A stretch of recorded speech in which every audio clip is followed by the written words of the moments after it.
আমাদের দিয়েছিল 10 টাকা। হ্যাঁ স্কুল আসতে ভাড়ে পড়ো, স্কুল যখন যাচ্ছিস 10 টাকা নিয়ে যা, ঝাল করে কিনা খাবি। আচ্ছা টাকাটা কোটি যে হারিয়ে গেল। ও আরে চুপ চুপ চুপ চুপ চুপ চুপ শুন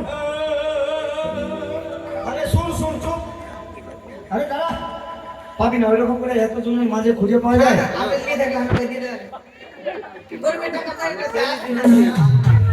আমি তো টাকা দিব হাত দাঁড়া শোন, তুই যখন কাঁদছিস হ্যাঁ। তোর মা দিয়েছিল কিছু খাবি হ্যাঁ। এনে আমি তোকে 10 টাকা দিয়ে দিচ্ছি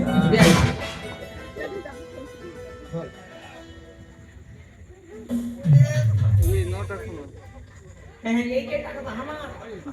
ও 1022 টাকা এটা আমার। হ্যাঁ, আপনি কত টাকা আমি জানি।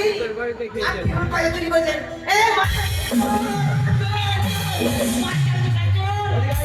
সবাইকে বলি বসেন। এই হারামজাদা মাস্টার বসে আছেন। এই যে ধ্যান দিয়ে বসেন। আমাদের বাড়ি থেকে যাই খালি চান করতে ধ্যান দিয়ে বসেন। হারামজাদাকে নিয়ে বলা যাবে না আমি তাড়াতাড়ি করে বাড়ি যাই